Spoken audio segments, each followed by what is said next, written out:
Welcome to Expanding Access, a podcast by Behavioral Health Tech, where we explore the cutting edge of mental health, substance use, and autism and IDD care. Each episode features insightful conversations with industry leaders who are driving real change through technology and innovation. Whether you're a provider, payer, or just passionate about expanding access to behavioral health care, you won't want to miss these stories. Let's dive in. Hey everyone, welcome back to another episode of the Expanding Access podcast, recorded live here at the Behavioral Health Tech Conference in Arizona. Today I have the pleasure of having Jennifer Palumbo with us. Hello. She is a freelance writer at Wonder Woman Writer. Jennifer, thanks for joining. Thank you for having me. I'm very excited. We were just chatting about the fabulous people at the conference. Yes, and their Just started. fashion. Yes, it's a very fashionable group, which is good for your mental health. I love it. So what brings you to the conference? It's funny, I had heard of the conference, but I had never considered attending just because I'm lazy. But someone reached out to me and they knew that I wrote a lot about my son who's neurodivergent. And they said this was the first year they were introducing autism to this conference, which I was really excited about. So they asked if I would interview one keynote speaker and moderate a panel. And at first I was a little, because I've never been to Arizona, I was a little bit like, do I want to make the trip? Because I'm on the East Coast. Yeah, you're in New York, right? Yeah. And again, I'm lazy. But then the prospect of connecting with people that want to learn more about autism really appealed to me, because I always say that too many people think Rain Man is a documentary. And if I have the opportunity to educate people about the reality of neurodivergence, I'm all about it. I love it. Yeah. Oh, we're so glad you're here. Thank you. And we're glad you're doing this. It's a big need. Tell us about you and your experience.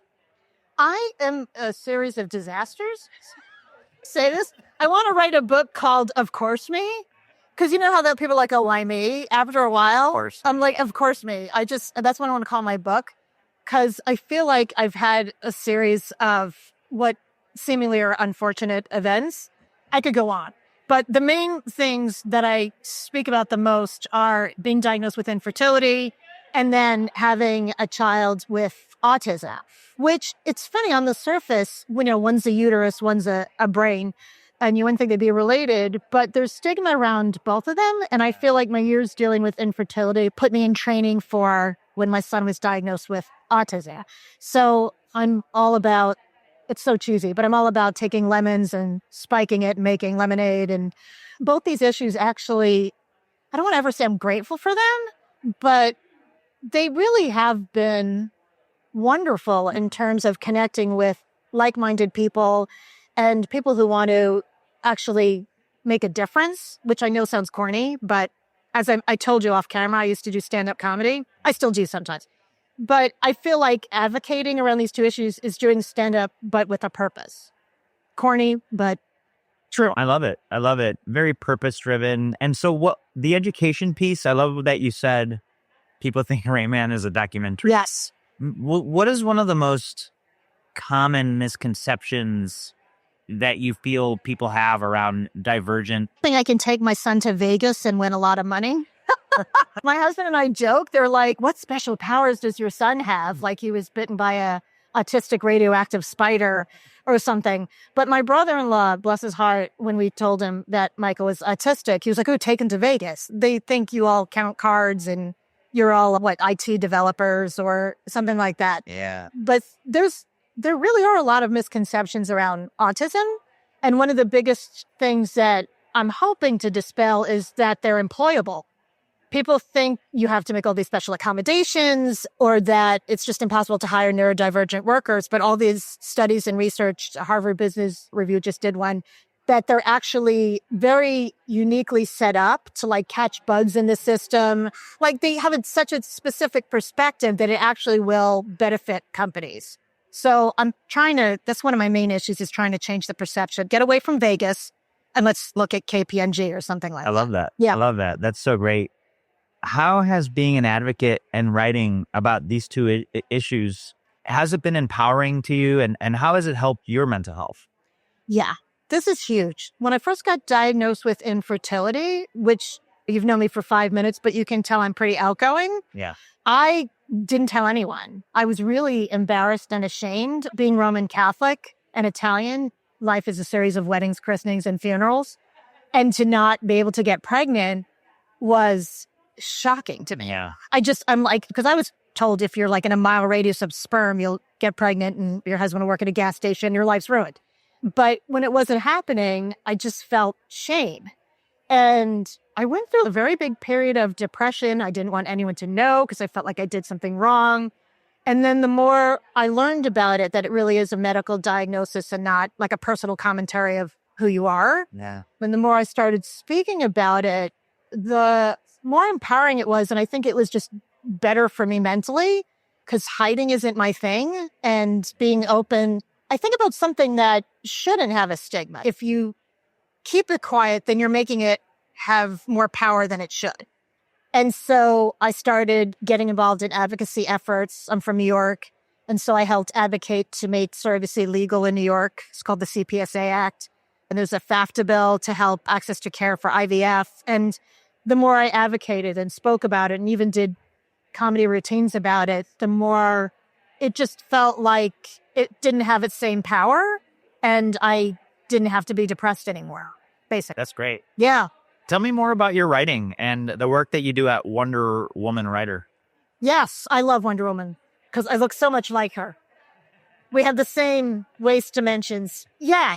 To me, I love supporting female writers. When I first started doing stand-up comedy, there were very few, which I know sounds ridiculous, but I was always like the lone female shows. Like one time I did a show at the Friars Club in New York, and they give you the lineup for the show.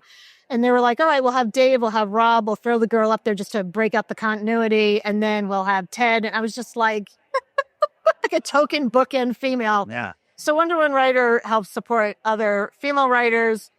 And I also write for companies that usually write about difficult topics, to be honest with you. So people will contact me about genetic testing or neurodivergent topics or sometimes just diseases because they want to make it digestible. Sure. So I put it through a filter and make it like a friend explaining kind of a difficult topic to another friend. I love that. Yeah. It's very, you take it from technical to you humanize it. Yeah. And make it digestible. Exactly. There was this test. It was called endometrial receptivity analysis. I know, a lot of fun. And it was all about timing. And when you do your IVF and timing, and I made the opening paragraph about a knock joke, about how timing is important. And I think that's why people like to hire me because it's not so clinical and dry. It's more engaging, I hope. I like that. Yeah, no, I love the style. I love your style. Oh, thank you. You talked about the work you've done there. What advice do you have for anyone dealing with a stressful time or a stressful situation in their lives? I always talk about employing humor. When I was single and had free time, I used to volunteer at Gilda's Club. And I don't know if you're familiar with Gilda's Club. No, I'm not. It was founded in the honor of Gilda Radner. She was on Saturday Night Live. She was the original cast. Oh, interesting. And she was diagnosed with ovarian cancer. And she and her husband, Gene Wilder, they used humor a lot to deal with the cancer. And after she passed away, they opened a series of non-for-profit homes called Gilda's Club to support either family members or people dealing with cancer, but they had something called Noogie Land for the kids. Yes, and it was all about humor. And I've done studies on it. I shouldn't say I've done personal studies, but I've researched it, and it's a really powerful tool. And I do think, like I said earlier, it takes the power away from whatever is going on if you have some sort of sense of humor about it. And I really do think you can make anything funny if you do it in a very tactful, creative, careful way. But I think using humor, and I do think these topics like what we're talking about, infertility and autism, I think on the surface, people don't want to talk about them because they think, like I said, they did something wrong, or I'm very open about my son being autistic. And why wouldn't I be? He didn't do anything wrong. I didn't do anything wrong. It's if you have diabetes or arthritis or anything. Exactly. And I think the more you talk about it, are open about it, and maybe add some humor, it destigmatizes it, and then more people will know that they're not that different. And even today, right after the first panel, a couple of people came up to me afterwards and told me about a neurodivergent family member or a child. And yeah, it just makes people feel less alone. I love it. Yeah, I love it. Thank you for sharing that. And I've enjoyed our conversation. Me too. Do you have one more panel or you? Yeah, I have a panel tomorrow. What's that one about? It's so funny that you asked that because as I was answering that, I was trying to remember the topic. I think it's actually neurodivergence and how technology can help autism, which I'm actually very curious about. Yeah. Yeah. I love it. We certainly appreciate the work that you're doing. I hope your next panel is fantastic. Me too.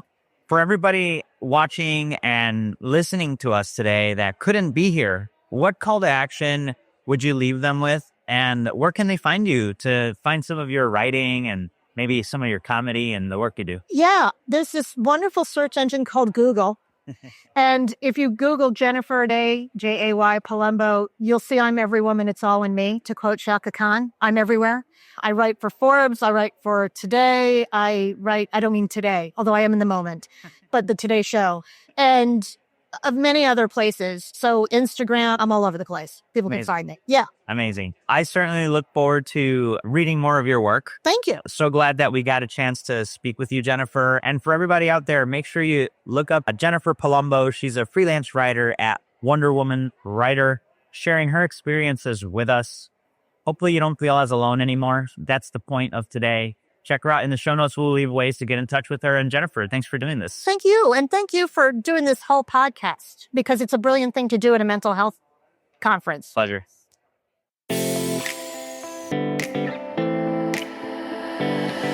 Thanks for tuning in to Expanding Access. We hope you're feeling inspired by today's discussion. If you've enjoyed the episode, subscribe and share it with your network. For more content and opportunities to get involved in transforming care, visit behavioralhealthtech.com. Until next time, let's keep pushing boundaries and expanding access together.